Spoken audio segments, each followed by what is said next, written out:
Hi, folks. Welcome to another show with 21st Capital. I'm Sina, COO of 21st Capital, and I'm very excited to host Crypto Wizard from Glassnode. He's a senior analyst of Glassnode, mostly focused on on-chain analysis. This is our first episode of Bitcoin Quants in 2025. In general, we did take a break for the new year. I was moving to a new house as well, so some of my setting is still not fine. Sorry if my connection or anything has an issue moving forward in this episode, but I really wanted to pick up the shows again. This is our first show in 2025. Very excited to have Z with us today. Hi, Z, how are you? Hello, Happy New Year, Sina. Happy New Year! New Year was a lot of fun at first, but then we had a bunch of Bitcoin firework to the downside. What was the high? I think we went as high as 105 or four $1,000, and then immediately after that we crashed $10,000. So this actually was a big correction. And a lot of it happened very, very fast. Seemed like a big batch of Bitcoin hit the market. Let me show you the one little price chart that While you're visualizes. loading the chart, have you seen the meme that was going around? They're putting a Christmas tree on the Bitcoin chart. It was just all green on one side, and there was a really Yes, sharp, yeah. So that was the best meme. yes, exactly. So here, I don't know what happened. Like we do get these massive candles upward, but these massive drops. Actually, yes, we know what happened. Two things, right? So first of all, the rate cut expectations blew up because the macro data came stronger than expected. Again, one of the crazy things in today's market is that sometimes good news and economic strength translates into market sell-off because rate cut expectations are diminishing. So suddenly everyone decided to, okay, it's time to sell massive, large downside candles. We break below 100, and that's where the big drop happens. We went all the way down to actually 90K. So more than, actually maybe 15,000 drop total, peak to trough. And then we have this another bizarre, you know, buy candle after candle. This is also really weird. And then we are getting the classic chop price action up and down, up and down. Maybe we will just get some more weakness moving forward, and then until the adoption continues. But this has had one positive effect. At least it reset our VPLI index. Pretty much, we are kind of back to a fair value or average value metric. So if you draw this power log trend, price is kind of coming back to the trend. So essentially, in my eyes, nothing has happened. We actually began to have a little bit of a bubble, and then the bubble burst before even getting significant. So we are just kind of tracking this long-term trend, sometimes below it, sometimes above it. And then just to give you a little update of my quantile model, this is where we are in the broader range, possible range based on historical price action. We are kind of like in the boundary, on the boundary between the second third of the distribution, an area which typically in the past has marked the move towards the explosive part of the bull market. We're kind of stuck on that boundary and trying to find our ways, deal with the macro weakness a little bit. find our rates towards that major growth that people expect from the cycles. But keep in mind, there is nothing that guarantees cycles happening exactly like they did before. Here's a linear version of this, just so that you know the actual scale of things. Two-thirds of the distribution having been traversed doesn't mean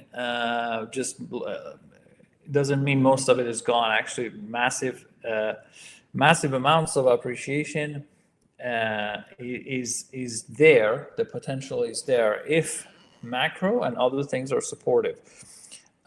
So interestingly, when is Trump coming? I think Uh, in 10 days, right? 9 days or 10 days? I have to check the calendar, but yeah, it's in order of like 1 week or 2 week. Okay. So there was initially a lot of, I think we went from 80K to 100K just because of election in the last part of the 2024. And then it's very reasonable for some of that excitement to cool down. There is this weird speculation over a strategic Bitcoin reserve. I mean, if you're in Bitcoin, why would you make decisions based on whether this SPR thing is happening or not? So you have a long-term thesis, you invest, and when SPR happens has no effect on your buying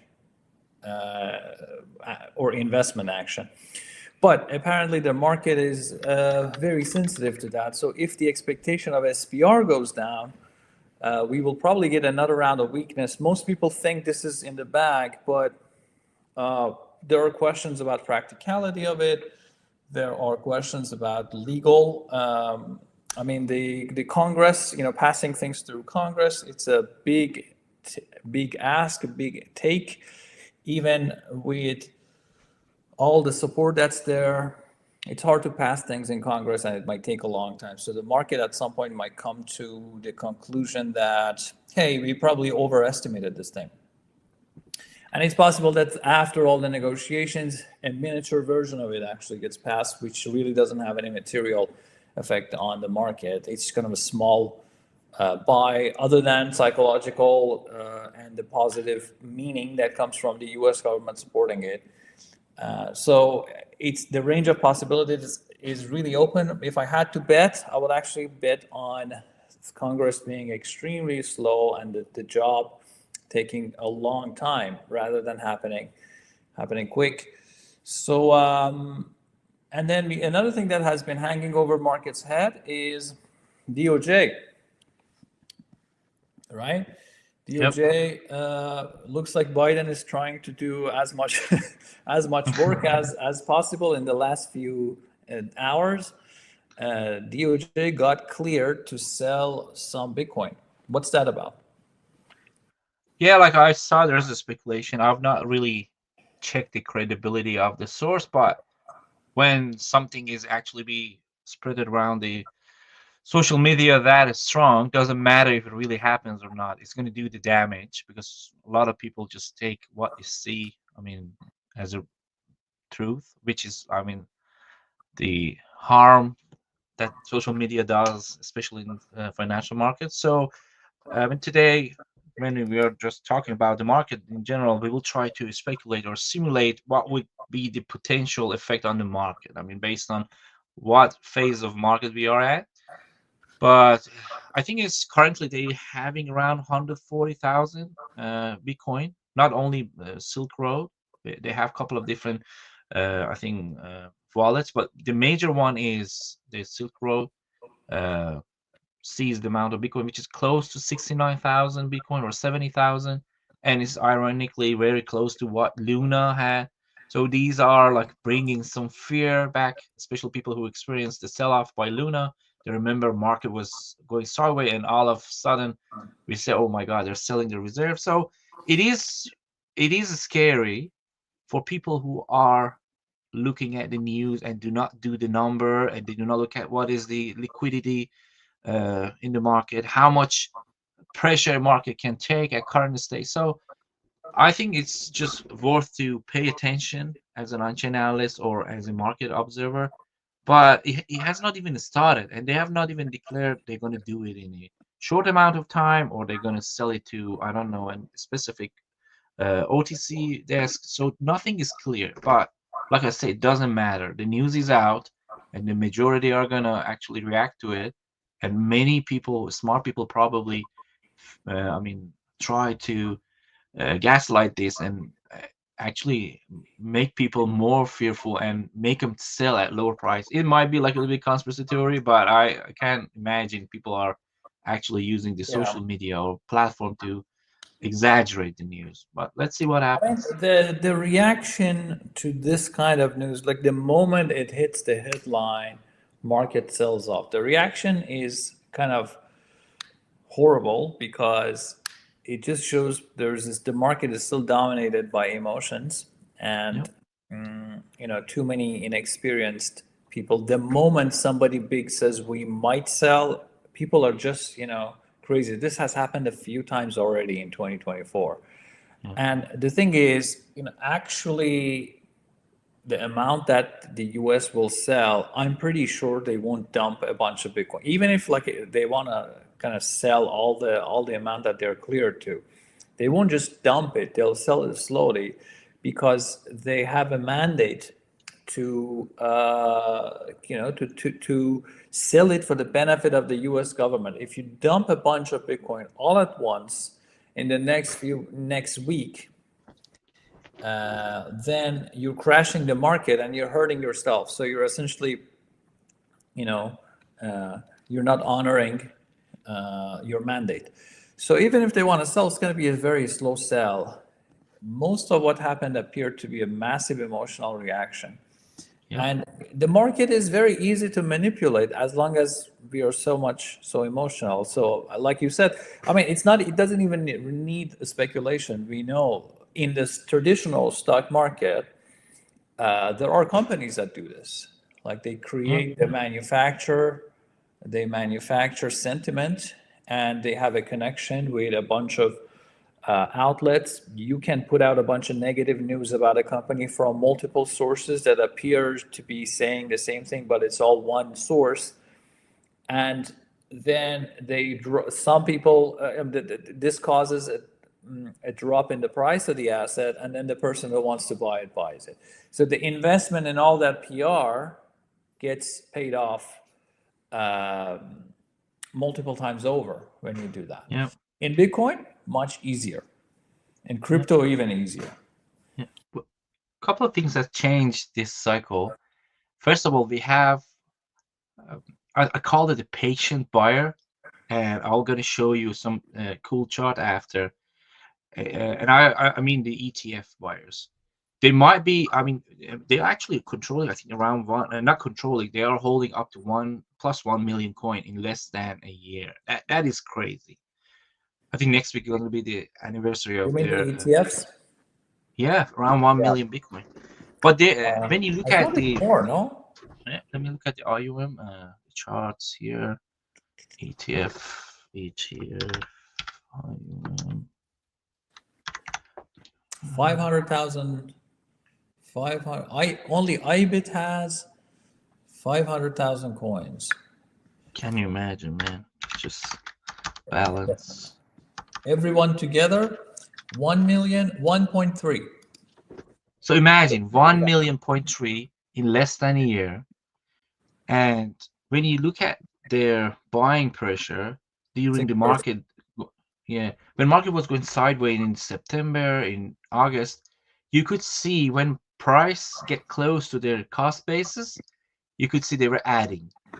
I'm not saying they are all like a diamond hand, they're buying the deep, but you could see there is some sort of like buying at the lower price patiently, not aggressively, happening thanks to the ETFs. So my prediction, I don't call it prediction, but my gut's telling me yes, there are going to be lots of manipulation, much emotion, especially the Trump. I think they overpriced it. They said, okay, Trump is going to be treasury. It's going to be Bitcoin treasury. I mean, like they're going to do the spending. They're going to actually print money and buy Bitcoin. That could be true, but when you look at it, people reacted way faster. I mean, way faster that we get to some sort of certainty. They just started a market rally around 60% since election. When you look at the price, it's crazy. So I think you're right. I was expecting to have another leg up. We had up to 102. I was expecting actually do reach to a new all-time high, and when the reality hit the market, probably have a correction. But even that is happening faster if we keep chopping sideways and go down. Apparently, even that was too optimistic to wait for Trump to come into office and then have a correction. But altogether, I think it's healthy to have some correction. My wish is to actually go down and test the conviction of the people who bought in this rally, see if they're hodling, especially the ETFs. I really want to see if the ETFs see price go below their cost basis. What would be their reaction? What percentage of this asset under management by these big uh, um, ETFs are going to react to the loss? Are they going to act differently? Are they going to act emotionally? Of course, I think we're going to see some outflow, but is it like 2021? Is it like bear market 2022? It's really interesting for me, and let's see what happens. Yeah, I mean, when you look at the data in the last 10 days, even IBIT, that was hard, one of the funds that would sell very seldom. Even when like ARK and other Bitwise, they were selling off, IBIT would do just zero inflows, for example. But they had a few days of outflow. But the thing is, like you said, as price went down, a lot of inflow came in. So they kind of sell 500, they sell 500,000, 500 million, and then next couple of days they buy another 700. So overall, actually, they've had positive inflow in the last 10, 20 days where the market has been crashing so much. But they did have some outflow as well. Yeah. This is all good and positive. I think they are kind of starting to act as we expected, which is creating a floor. As price goes down significantly, these guys come in and whatever they sold at the top, they'll buy back. Yeah, it's really interesting. Okay, let's get to some chart, hey? Yes, some Let's do it. Canadian, some Canadian Oh yeah, I got style. Let's do it, yeah, eh? yeah. Hey. All right. And I try to actually avoid, but it's unfortunate. It's and it's like much more than A. Depend where you live. We're in Atlantic. A is pretty normal on a daily basis. You hear it a lot.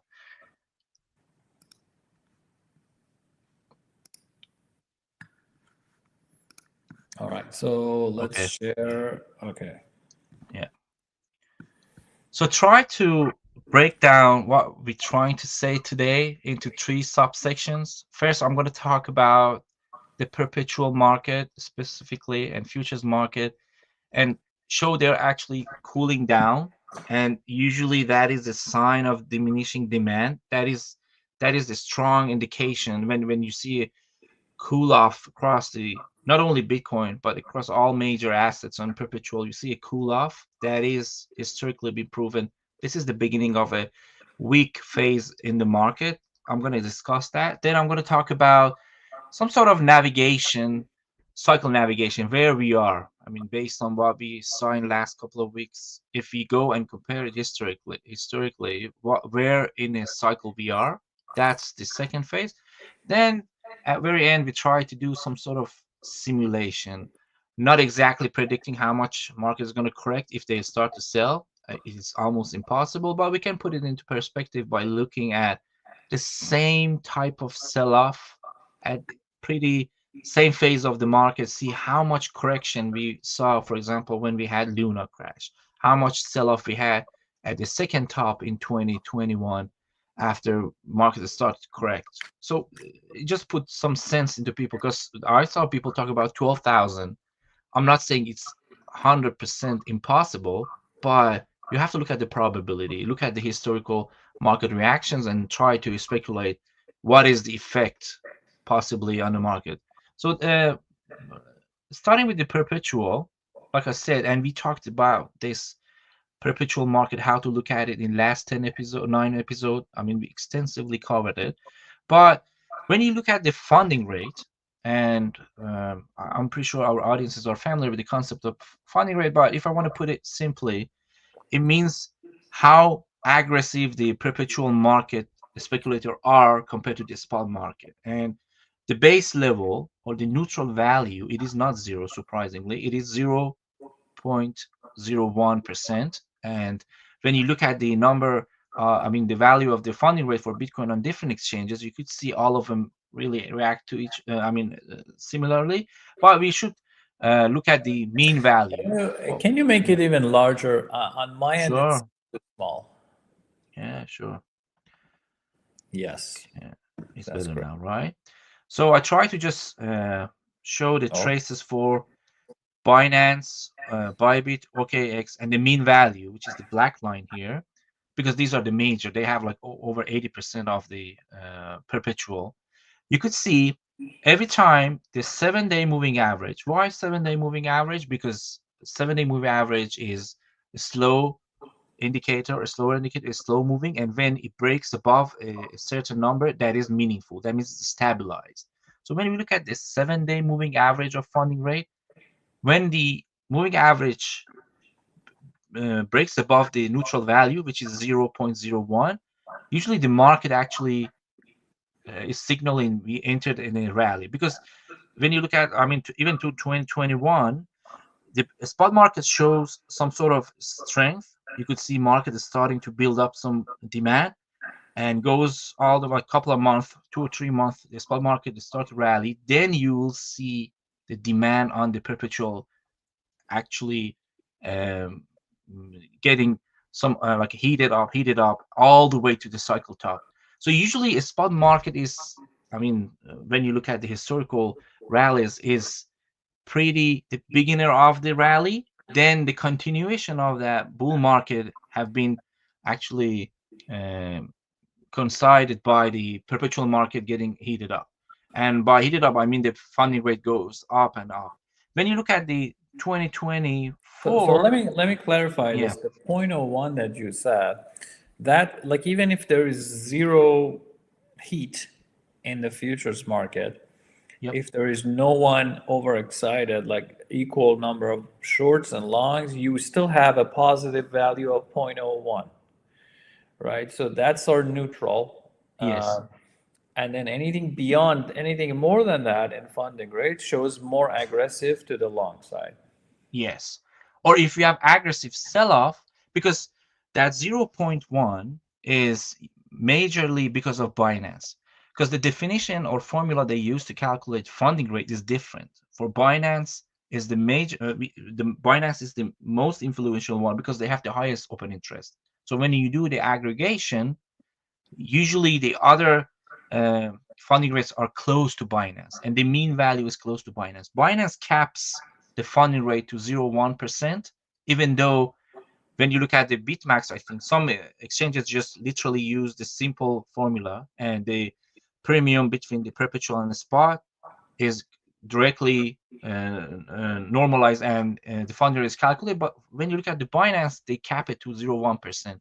That's why that is the that is the neutral value. That means the demand for longing in the market is not really elevated, and that 0.1% is what Binance forced the long side to pay in neutral markets in the sentiment in the phase that the sentiment is neutral.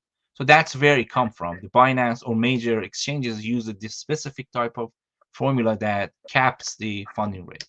But But if the sometimes it can aggressive go to negative, right? Exactly. And That then, means it's so aggressively, they're shorting so aggressively that even that capping by Binance cannot hold the neutral value. The other exchanges becomes negative, and the arbitrage that happening between all these markets pushes the funding rate on Binance to negative as well. That is why a negative funding rate is really significant for yeah, Bitcoin and major exactly. assets. That's Yeah, a very good point because whenever I analyze data, funding rate going to negative territory has been a much more reliable indicator. It's kind of like it happens rarely, but only when we are like at the real bottom. So exactly. that essentially says like there is so much negative sentiment that all the effect of Binance is negated Yeah. and then some. Yeah, exactly. So when we look at the 7-day moving average, you could see when we were breaking above almost 70,000, 75,000, because look, all the way from 56 to 75,000, the funding rate, it was building up, but it didn't break above the neutral value. So a spot market showing some positive sign was the first stage of that rally. Then we saw the funding rate actually breaking above the moving average, the 7 average, above the neutral value. You could see that crazy sharp move in the market started, because it's a confirmation of the demand coming back to market, specifically in the perpetual market. So this is like a loop. Spot market start to see some demand, then the perpetual market get heated up, then the perpetual market becomes super aggressive and get overheated and exhaust the demand side. Then we enter to a bear market. But it's funny, when you see the weakness shows itself in the perpetual market first. So it's changing when it's just going down, because they get exhausted faster than the spot market. Then you see we have a little bit sideways, but the perpetual funding rate drops drastically. The perpetual funding rate drops drastically, then markets start to correct itself in the spot market. So it's So a little bit look at the complicated. March pattern, right? Yeah, The funding rate jumps to an unsustainable level, so the market reaches a temporary top, yeah, and then but after that point, it doesn't crash or anything. It just does sideways yeah, up until June. But yeah, if you looked at funding rate, pretty soon you would have realized that funding rate dropped to the neutral value, and all the speculation goes away. But yeah. that essentially means, demand in futures dries up, and then we have 7 months of very slow price action, actually slowly to the downside. Mhm. When in September it begins to pick up and slowly grow. It is So like the future aggressive traders or speculators are a little bit late to join the party, but they are the first one that get kicked out, like kicked out. That's the liquidation. funniest. So it is pretty funny, but I mean, it is really a strong indicator if you use it correctly. So that's the first indication that the demand is dying. And I went further actually and didn't rely only on Bitcoin. And I used this beautiful heat map by CoinGlass. What I did here, they have a heat map that shows the funding rate, and they try to show it in a very visually appealing way. They show, I think, top 30. I didn't count them. I think it's top 30 or probably top 20 assets funding rate. So you're not only focusing on Bitcoin. You look at cross asset and see what's happening in market in general. If I filter only the phases that the funding rate is crazy, I mean, by crazy, I'm talking about the APR above 20%, for example. Looking at the risk-free uh, investment, like in bonds or treasury, we're talking about 6 to 8%. What is the maximum rate you can get on the bonds? What is the range on a On yearly bonds, basis? Yeah, a risk-free investment, like um, bonds right now pay 4 to 5%. I think 4.5 in tenure, the 10-year bond. Short term still the same. I think I yeah. have to look, but 3%. So if someone pays 136%, I think it's safe to say they are a degen. So So let's do 10%. So I'm filtering the funding rate 10% and above. Just look at the numbers. Like it goes up to 150 APR. That is crazy. So that's the amount of money we're talking about. But let's just filter the very high one, like plus 50%. You could see, plus 30%. You could see in a specific phase of the market, not only Bitcoin get overheated, the other assets as well get overheated. So this isn't a strong indication of market is exhausted, because when we start the rally, when you go back and look at this early stages of like somewhere around November, or look at early February, yes, early February, when you go back and look at this coin glass. So you could see, hey, like in February, yes, Bitcoin was getting overheated, but it was really in March that all assets got close to plus 100% APR. So this is another layer of funding rate analysis that I really like. So not only focus on Bitcoin, also focus on all major assets. You could see it got super heated. The same time, like when we go close to market, around the early December, you could see this heated up phase was showing up. So that is a great second layer of funding rate analysis that I really look at usually to go beyond Bitcoin and see if it's overheated across the market. And Is I there did a some. place where they're not correlated? Like, can we, because they typically seem to work together, but it would be very Yeah. interesting if there are areas where, there's a difference, and just by looking at Bitcoin, you might be misled a little bit. I didn't do the study, but they're really strongly correlated. Unfortunately, like 99%, I'm pretty sure most of the assets are really correlated, and that correlation might die in future. I'm not sure, but so far they're really correlated in terms of price action and But a also the. pattern I could see in your previous chart, if you just go back to the previous coloring, a pattern I see is the heating actually starts in other coins. Like the smaller they are, Yeah, appear to be kind of have an early warning sign, and then yeah. Bitcoin actually boils up a little bit later. So It's funny. The more degen you are, the higher the makes total funding rate. sense. Yes. Yeah. But I mean, the idea that I was about to echo was when you get funding rate, if you want to get really a good confirmation if it is overheated, because above 1.01%, it is overheated. But where is the actually the extreme values? First, I will look at cross assets and see, okay, is it only Bitcoin or is it the majority of the top assets? I mean, these are sorted by open interest. That's one thing I would do. The second thing I would do is the funding rate itself is calculated the intensity of that aggression or how aggressive the perpetual or leverage speculator are in the perpetual market. That's what it's telling us. But if you want to calculate the premium in dollar value that the long side is paying to the short side, that is another layer of calculation that we can do and see if we are close to the extremes. So what I did here, I'm going to show what I did here.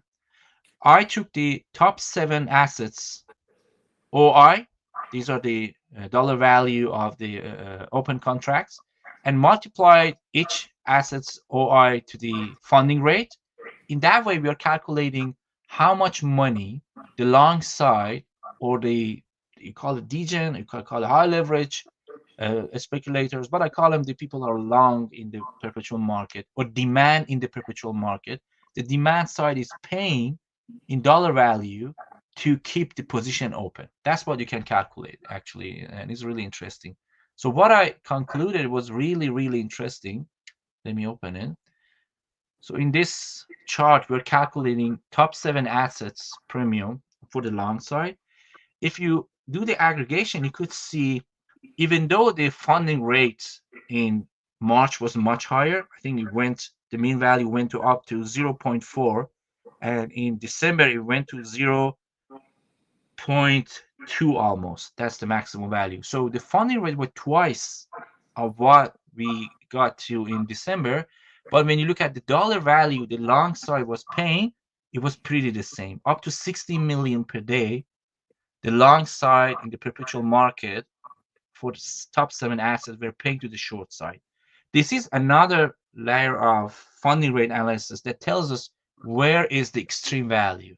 You can compare the current picks in this metric with the recent picks and see how much market can take it, because this is actually a little bit close to sell side, because when you paying premium, that money could have go to the spot market and actually buy the asset in the spot market, but instead it's being paid by the long side to the short side, and that is an indication for the demand. So how much demand is for long in that asset. If that demand side actually pay that much, up to like recently 60 million, it shows that they are getting exhausted soon and sooner and sooner, because the funding rate from here broke above 0.1% all the way to here. You have to know where is the extreme value. You cannot set a specific number and say above like 0.3 is extreme. No, it could be different.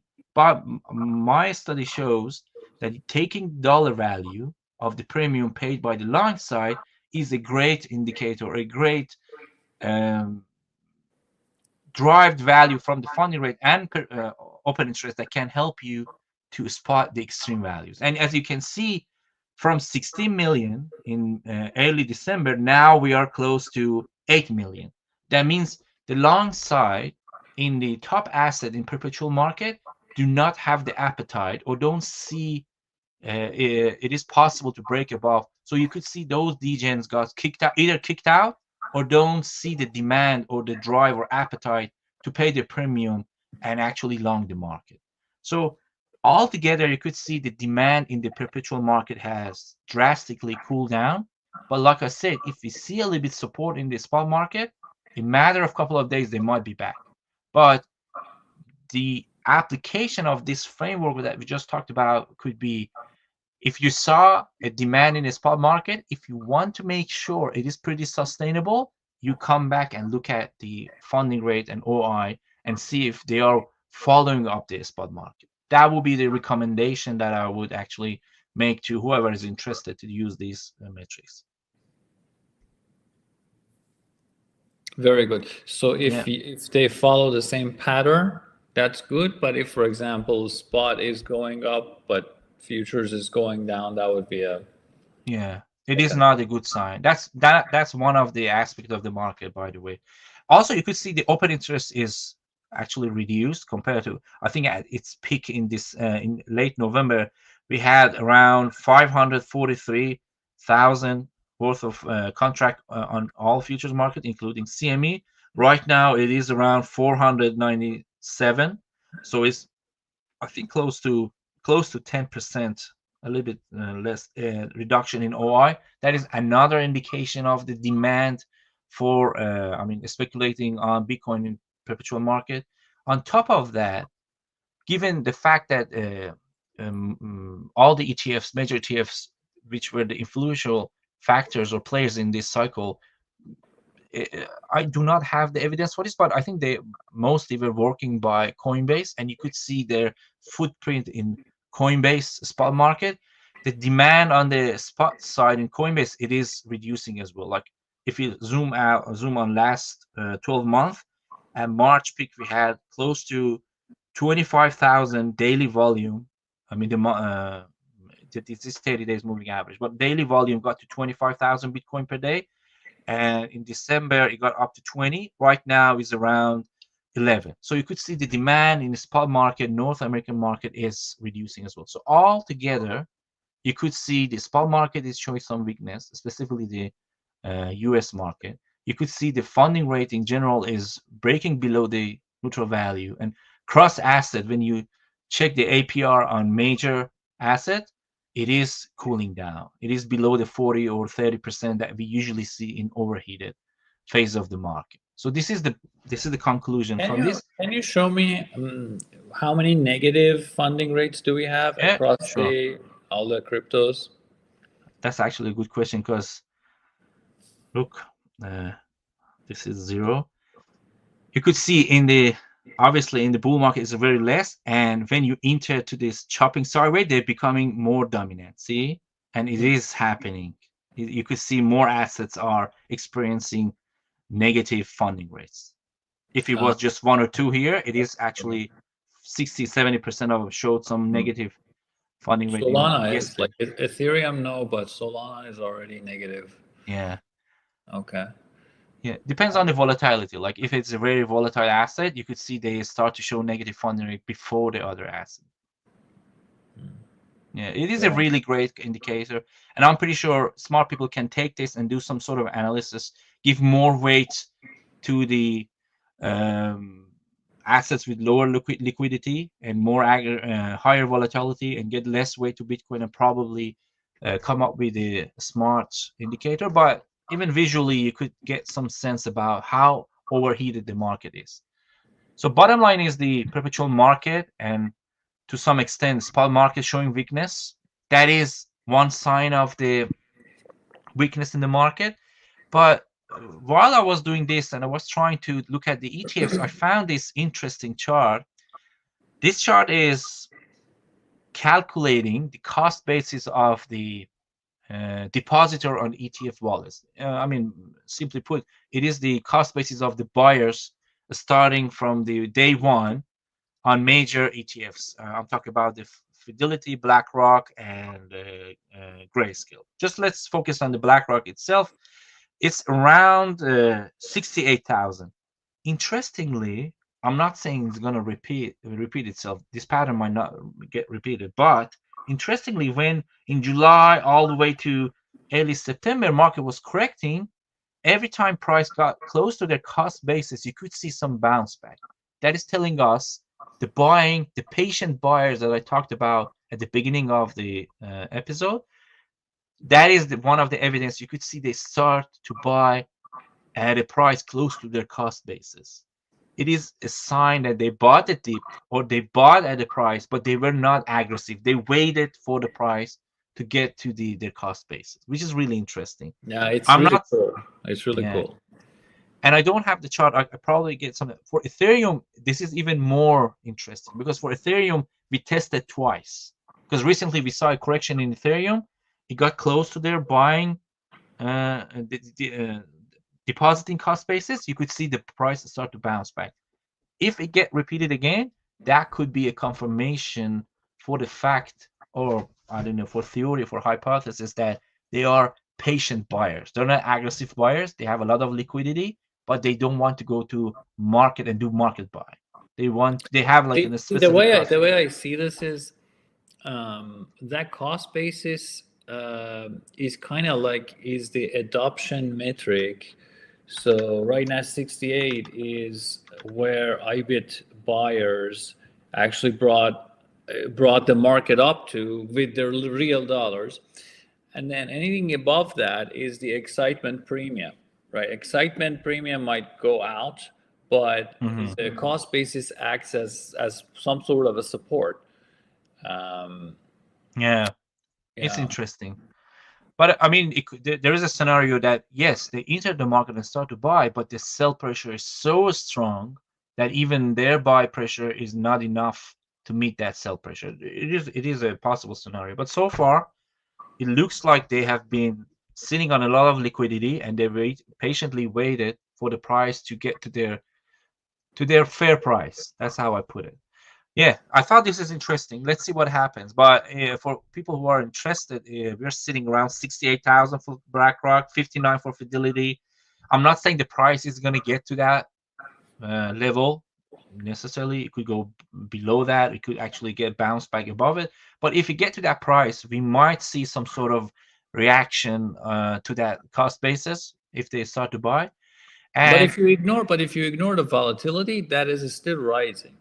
So yeah, even if it goes sideways, that cost basis will go higher and higher. And I guess I rely on that cost basis a lot more to realize get the fair value of Bitcoin or something like that. yeah. And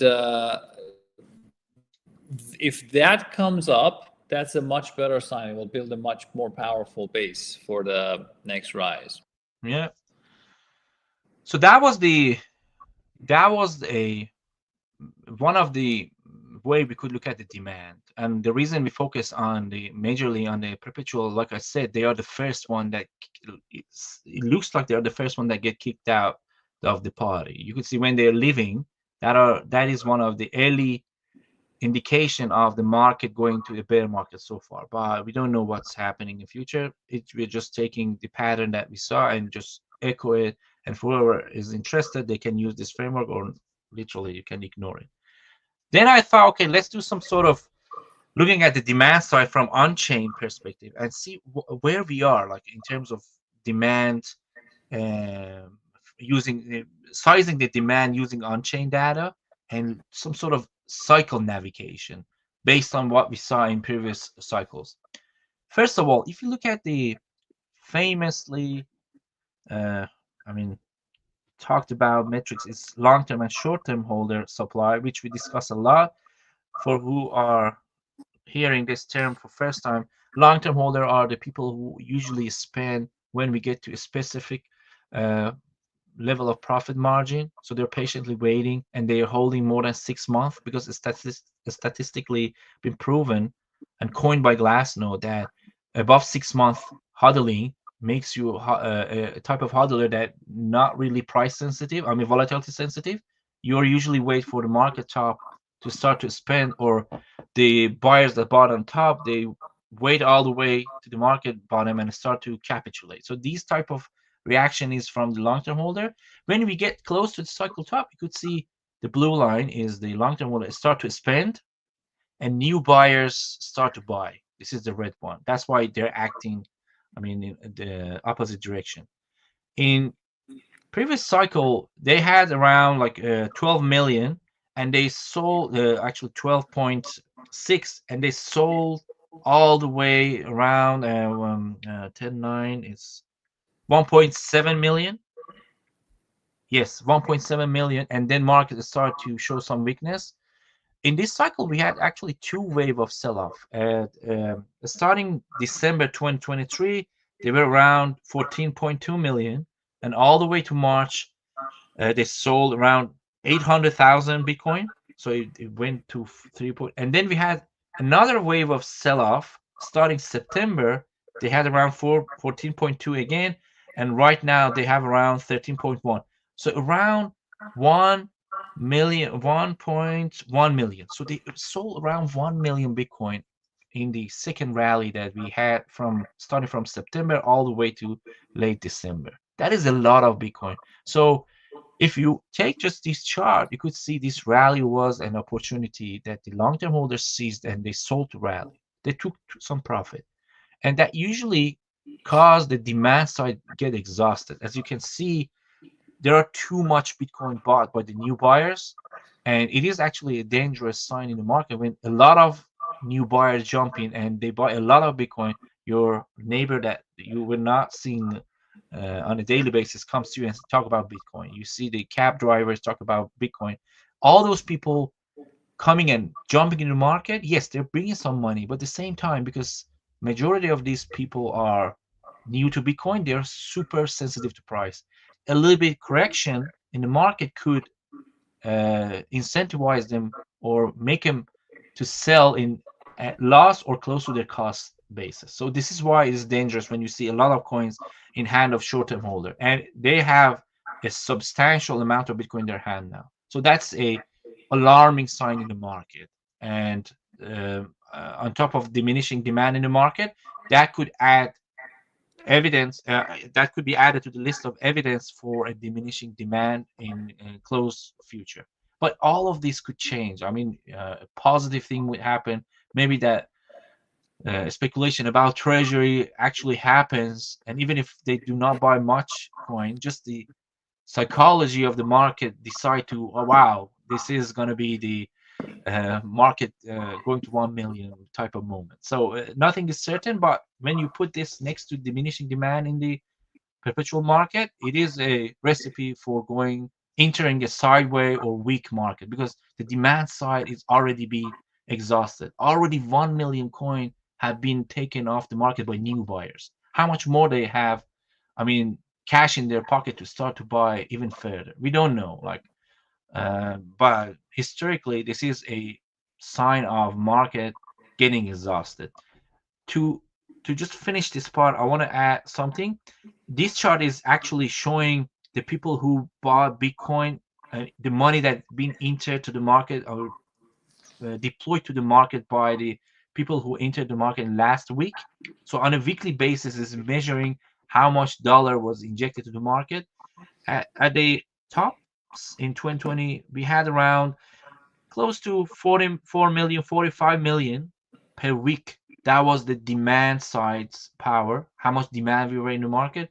But in this cycle in March, we went all the way to around 54, 55 billion.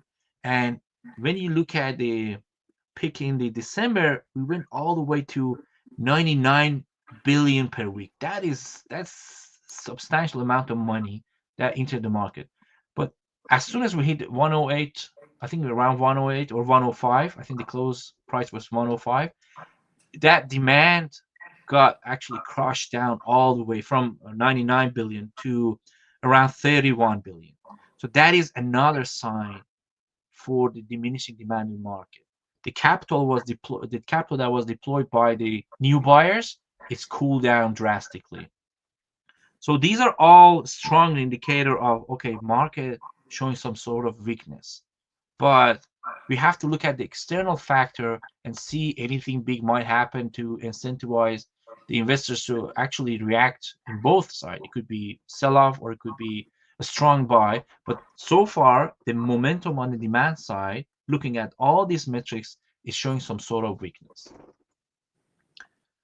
Yeah, so these are what I just literally could So think of.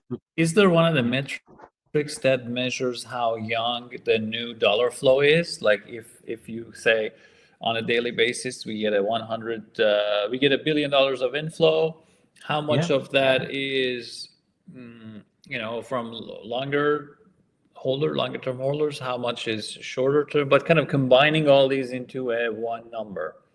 Maybe that would be something cool. Perhaps the Yeah.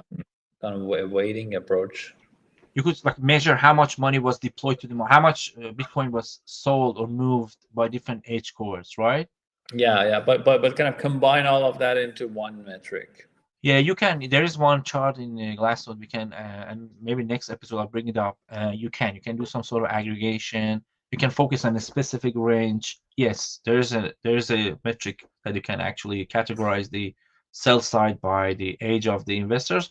But for sake of looking at the demand side, these are the metrics that I would use to, I mean, size of the demand, and all of them are showing a strong uh, downward pressure. All of them, you could see there's a weakness in all of them, and God knows what might happen. It might just bounce back quickly. Another indicator that was confirming, hey, we were like overheated for a while, and we talked about this a lot in episode 3 and 4, was supply and profit. When we were around 90,000 and 70,000 all the way to 108, more than 95% of supply was in profit. Then that is another sign of market getting overheated. When imagine you are 100 investors, and when 90%, 95% of our profit, someone should start to spend, because you might get worried who's going to be the buyers, right? So all the way to 108 or 105, we were above 95%. Right now, when prices start to correct, I think when we were around 92,000, it dropped to 83% of supply and profit. But if the market keep going sideways, usually around 50% of supply and profit is a good state in the market. That market could bounce back. Like usually, like look at the bottom in 2020. If we have like a around 69, so 50 to 60% is where you could see some bounce back if the bull market is still sustainable. But as soon as you break below 60 or 55%, when the majority of supply lost, that is a sign of entering a long bear market. But so far we are above 80%. That means the profit is dominant in the market. It's still, there could be some momentum, but if the correction keep continue, there is a possibility that the majority of supply get into loss, and that is another extra pressure psychologically on the investor that could make them capitulate. But so far, we had the recipe for a top formation. We were like around 1 or 1.5 a month with 95% of supply and profit, and that was another indication of market getting overheated.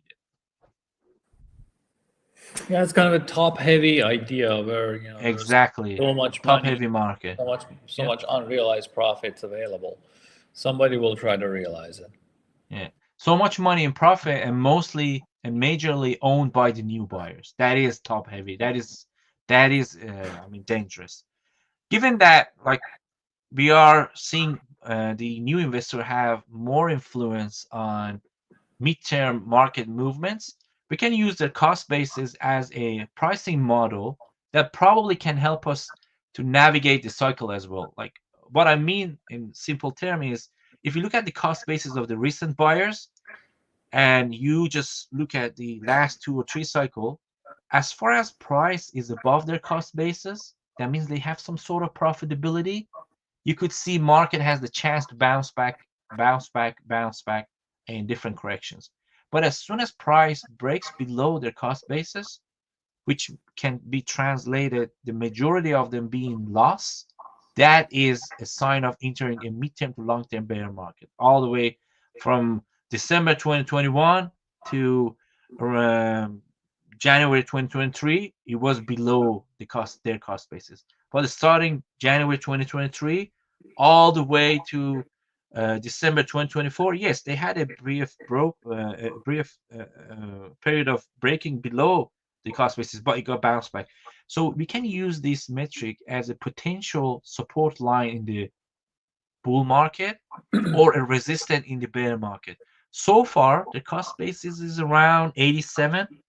So I expect 87 not be the bottom in this cycle, but at least we see some sort of support there because it is close to their cost basis. It is expected some of them stop spending because they have no profit.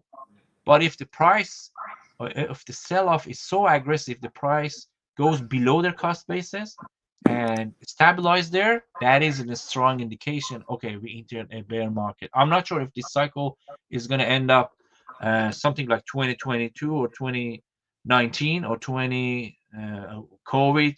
Nothing is predictable, but so far it's been pretty stable. Is really similar to 2016 to 2018, but 87 is the price level that I really care about. Breaking below that, it might actually trigger a bear market, or it could be just a bear market that is painful time wise. We might not break below, I don't know, 60 or 50,000, but it might take a long time to have a rally in the market. So I mean the time component at least would be seen in the market. So all in all, if I want to do some sort of summary, yes, the demand side is showing weakness, specifically in perpetual market. The on-chain is showing we had a lot of sell-off in this rally. Market had the textbook definition of the top heavy. That means a lot of money in hand of the new buyers, that they're price sensitive. And that correction that we had to 90,000 recently shows the majority of the supply got into, from 95% we got to 80% supply and profit. That means around 15% of supply had a cost basis above 90,000. That means top heavy. And when you look at 87, 88, it is the cost basis of the recent buyers, and that could be a really strong price model that people can use to navigate the midterm markets trend. If we stay above it, that means we're still in the bull market. If we strongly stabilize below the cost basis of short-term holder, that could be an indicator of a midterm to long-term bear market.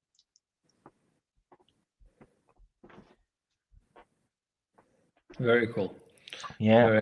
Okay, so 80. I'll be looking at 87 then to see how the short-term buyers would behave. Interestingly, I actually made some bets today that rely on 80, 88 or 89, I think.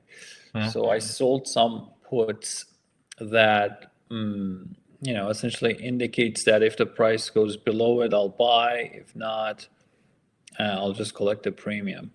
So it's good to know that it also coincides with an on-chain support, sort of. We have to come up with a different name for a support, because I don't want to use TA terminology, but this acts like like a foundation for the market. If the foundation breaks reliably, like you said, it's a very worrying sign, but it's a very good chance that we get a bounce from that. Especially when you have a general positive trend and a bull market. Especially next year, the reason we might crash next year are a few things. One is if we have macro challenges if inflation continues going higher, then central banks will stop any liquidity injection or any rate cut plan. So that might kind of surprise the market a little bit.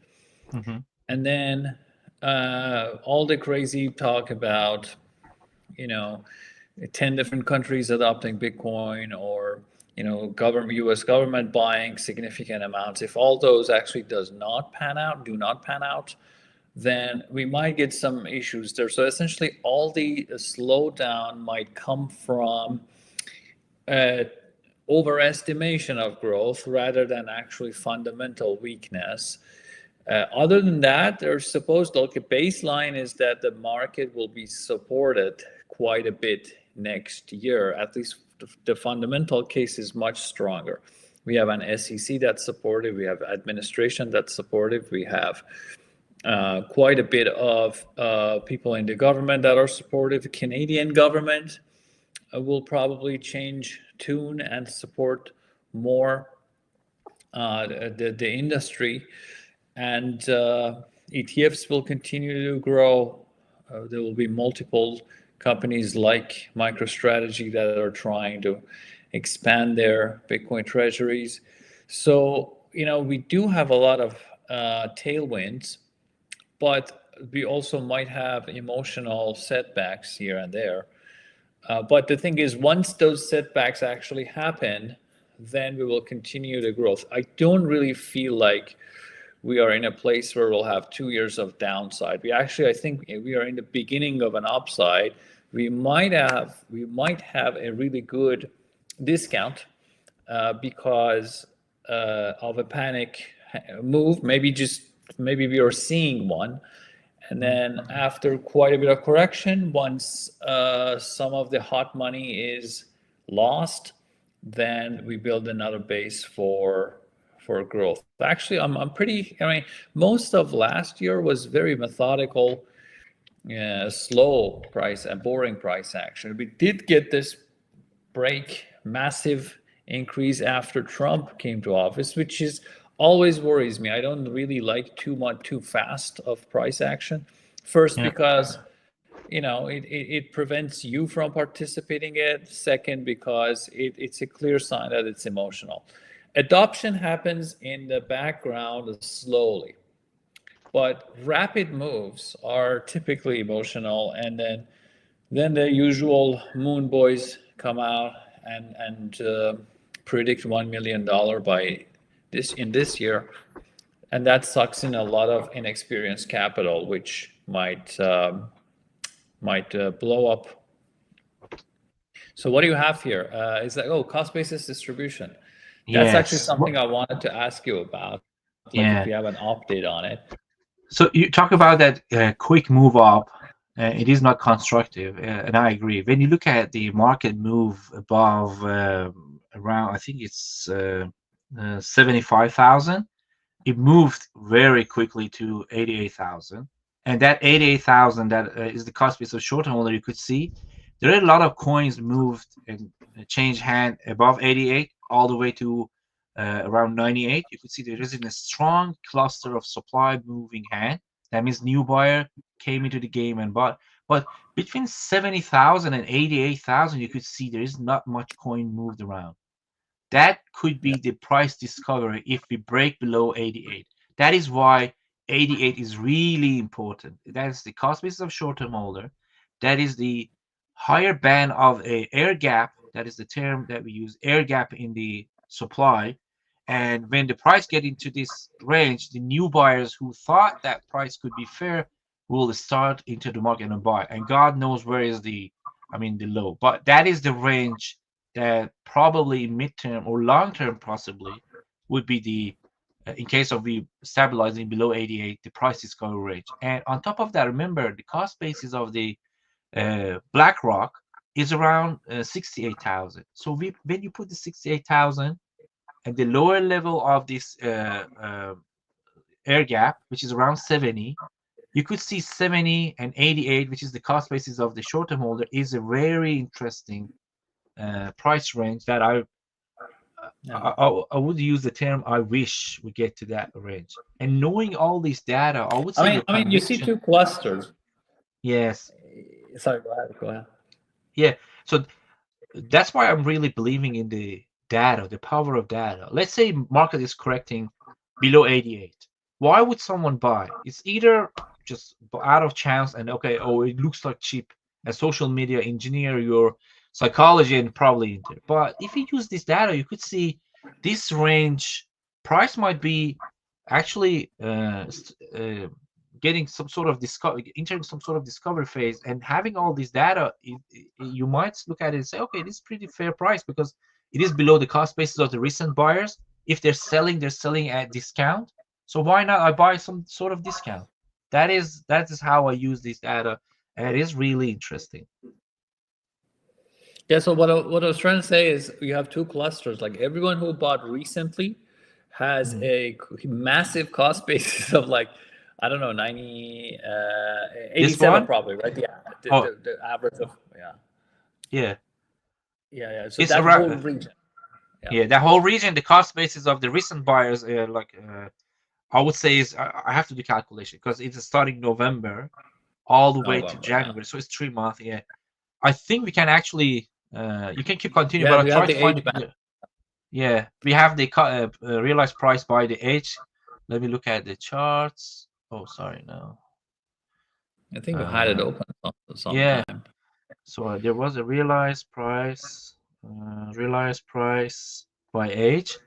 So let's look at it. I think it's around. Yeah, let me turn off all of 1 to 3. Yeah, 1 to 3 months. Yeah, 1 to 3 months aggregated. So look at last 3 months. It's around 90,000. Oh, it's pretty much funny. Pretty much at the cost basis. Yes. And this is exactly where we bounced back. Actually, if you saw the wick, the candle wick went to the low 90. Yeah. So that's telling you the majority of sell-off was by the recent buyers, but the one that are bought when we broke above 80 something, those are the one that stopped selling because price got close to their cost basis. It is pretty interesting, to be honest. When you look at these charts, it tells you the story. It gives you conviction. Actually, you see who's the buyer, who's the seller. This makes sometimes me bullish, having it makes you bullish. But personally, I'm not a speculator. I'm not sure we're going to get to that range, but around 70, 69,000 all the way to 88, that would be very interesting range. That personally, I'm not recommending anybody to do the same, but I would do the majority of my DCA in that range if I wanted to use on-chain data. And God knows, anyway, so that was what I thought. And the most because all of these speculation are based on, okay, if the price goes to that range, this is going to happen. This is like a if then type of like a statement. So that DoJ, yes, I agree, it could be lots of like social engineering. That's the politically correct term they use, but like it says manipulating. What's happening now? Maybe they're exaggerating, but let's assume they do actually sell that much coin. And we try to use what is the maximum of the 69,000 Bitcoins. Yeah. The government in total, they're holding up to, I think it's 187. Yes, it's 187,000 Bitcoin, but it's not all Silk Road. What I read from the news, they got green light to liquidate the Silk Road only, because there's 3 different wallets for different 3 cases, I guess. I'm not sure exactly, but around 70,000 Bitcoin is potentially close to get liquidated. About 7 billion, $6.5 billion, current price, which is almost 10% of BlackRock's ETF, if you want to get a sense of the size. Yeah. So what I did, I looked at all the sell-off that the government, did since May 2023.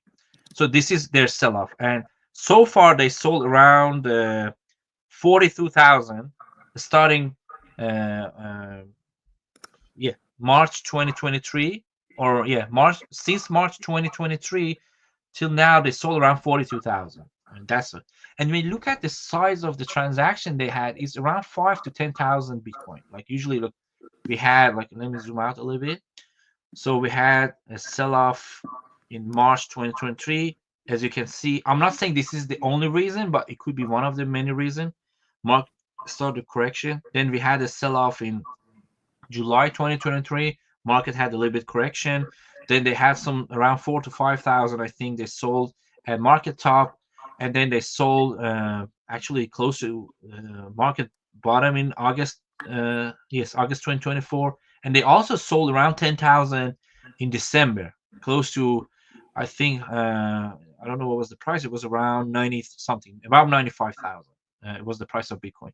So it is not a new thing that they start to sell 10,000 Bitcoin. So it is not a wow. So that is the first piece of information. So people who are reacting to this news, you have to go back and see, hey, they were selling 10,000 more than 3 or 4 times on one transaction. So it is not a new, huge negative news. But people might not go look at this data and they might react.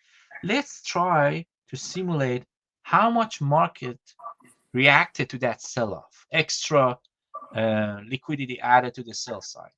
Extra pressure on the sell side. The way I try to actually measure this, I looked at let me turn off all the traces. This chart is showing the sell side volume. The sell side taker sell side in the spot market. This is the sell side that the order they've been filled by the sell side. That's how we're calculating. And when you look at the daily value, I think it's the daily, it's non-moving average. You could see there's a baseline and occasional jump in the sell side, right? So what we try to do here is we measure the baseline by looking at the long-term moving average.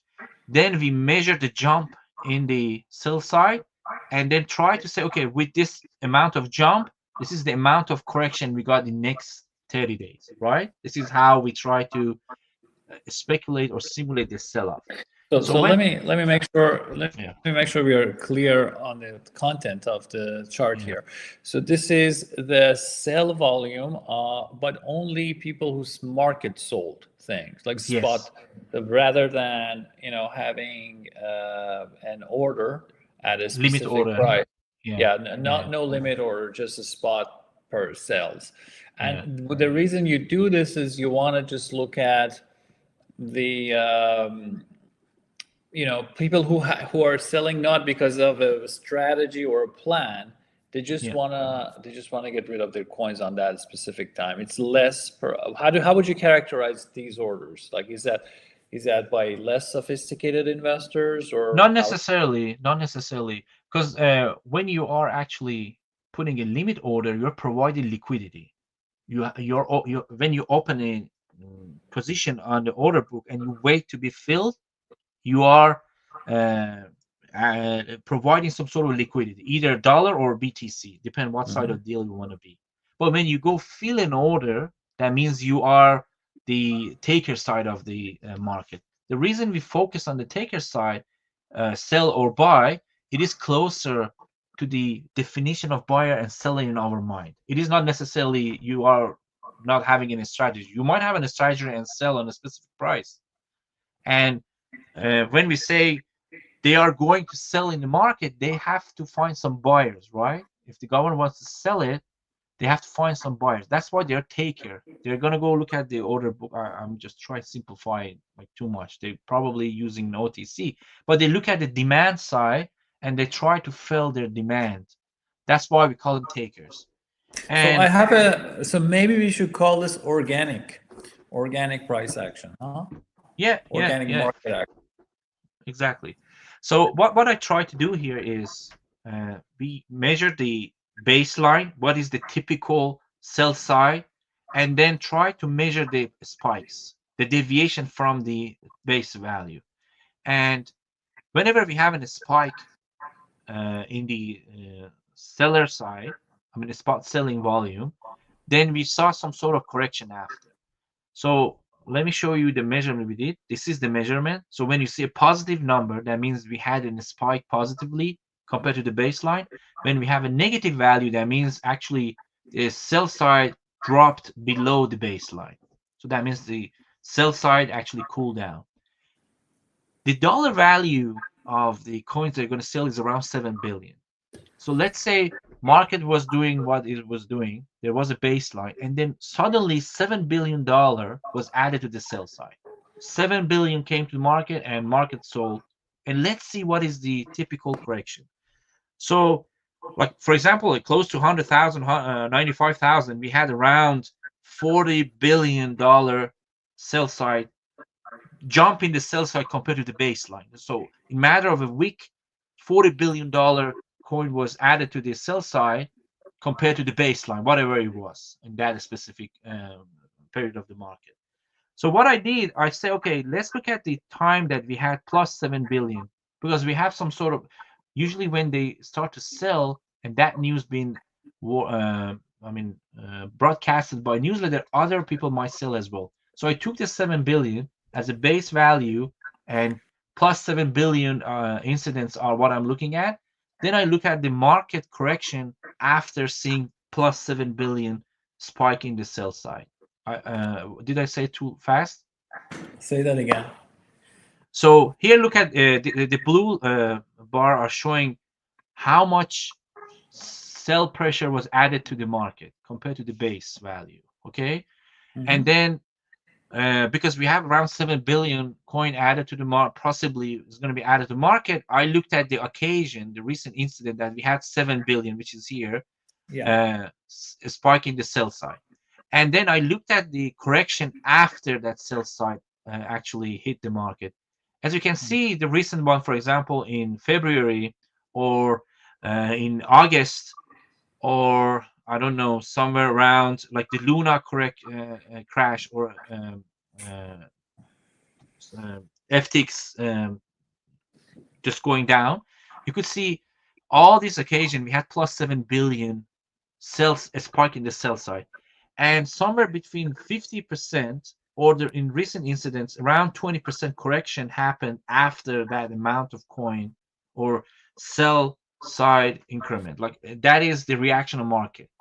But that is a wide range. 50 to 20% is not really like a clear answer. It depends what phase of market we are.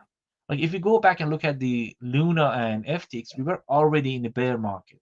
The liquidity was actually drawing up already. So a bad news in that phase of the market definitely is going to have more severe effect on the market. But right now we are in pretty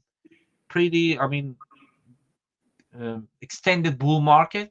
So my estimation says, because we have a lot of demand thanks to ETFs, we are gonna, if we see that amount of coin hit the market, we're gonna see something like these incidents that we had in 2024, around 16 to 20%, because market is much stronger than 2022 or 2021. We have ETFs, we have different. It's a different world now, and the institution buyers are actually in the game.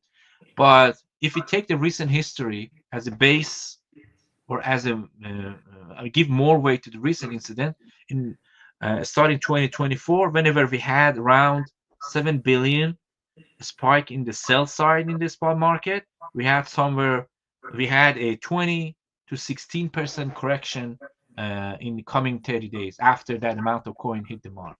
That was like what I thought it could be give you some sense about what is the potential effect on the market if we had around 7 billion coin hitting the order book. But one concern is we've already had 15% correction. Yeah. And the effect of that sell is still not seen. So this is all like pre-sell correction that we had. Like the actual sell hasn't happened yet. Yes, and that is what scares me, because we already saw around 15% and market is showing some weakness. So the timing is really matter. Like if they start to sell tomorrow, that definitely deepen the current correction. But one thing to really consider is the macro is beginning to come back to the game. in terms of its importance and relevance to the analysis, it's becoming less and less supportive. Like in 2024, we were kind of coming back off of a liquidity dry up phase and a quantitative tightening.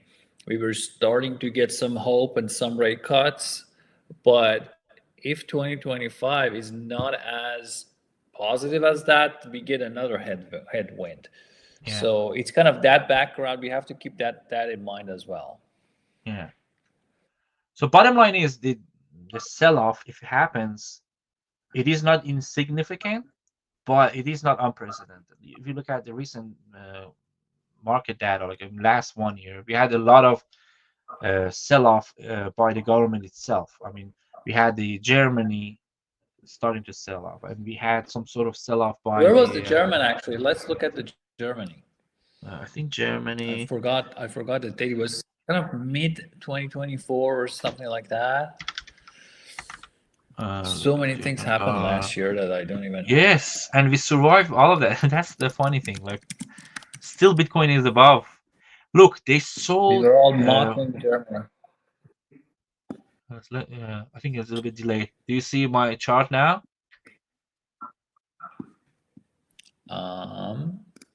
Yes. Yeah. Oh. So they have I was spot 50,000. on. Middle of 2024. Yeah.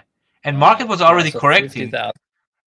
They sold on 66, so they didn't sell on top. So when market was around 66, they sold around 50,000, and then we saw. So let's look at July. So look at July. Let me see that chart. July.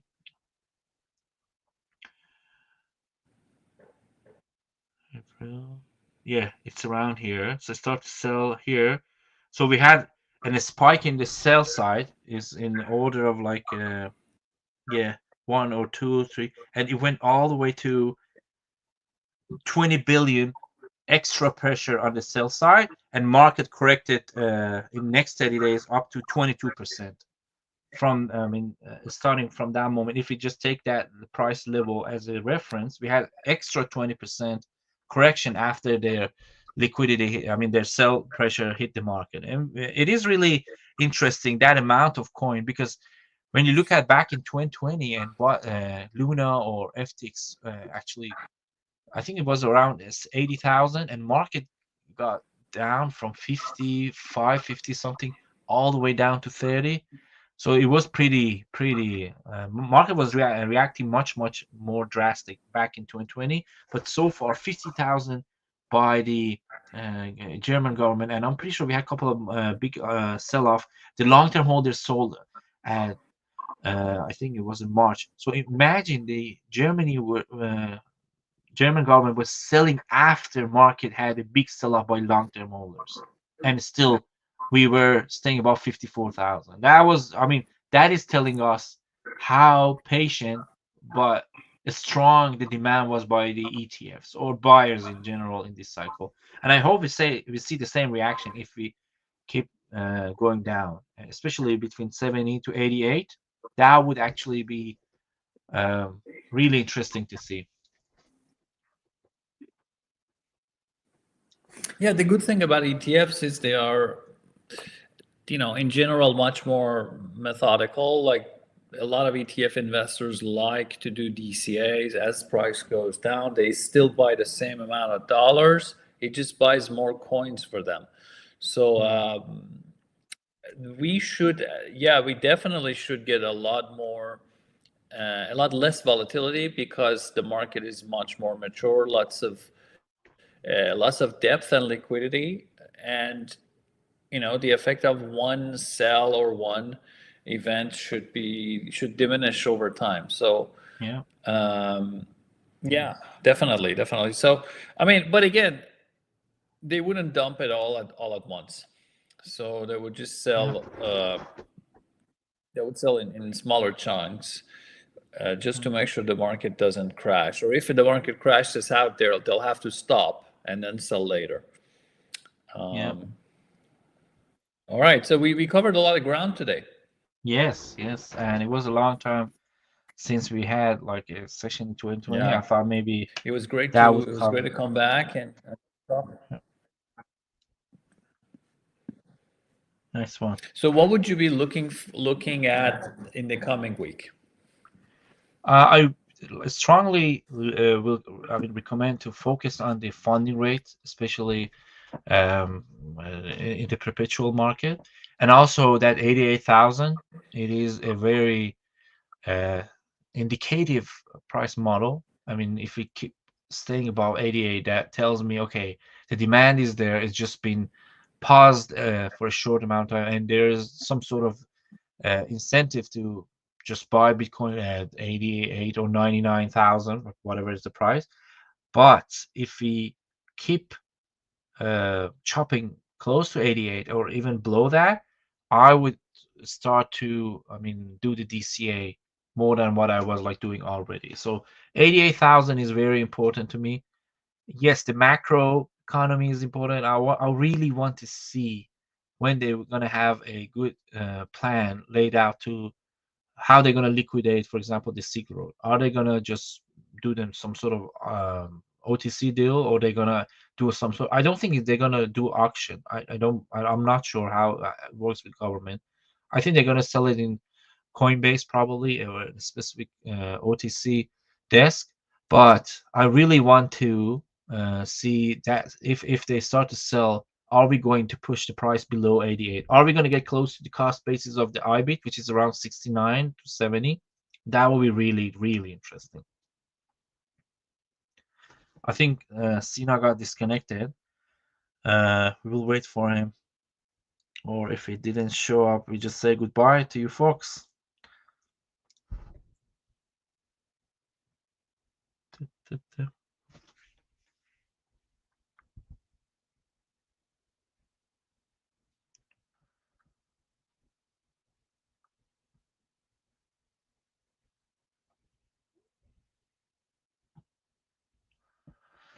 I think Sina's internet is not stable, but it was really great to talk to you, our beloved audiences. I try to cover the ETFs more and more because we're close to the anniversary.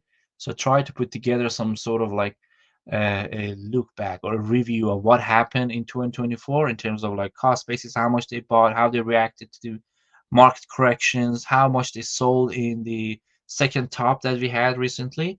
So stay tuned, and it was great to talk to you guys. Happy New Year, and I wish you a great, great year in 2025.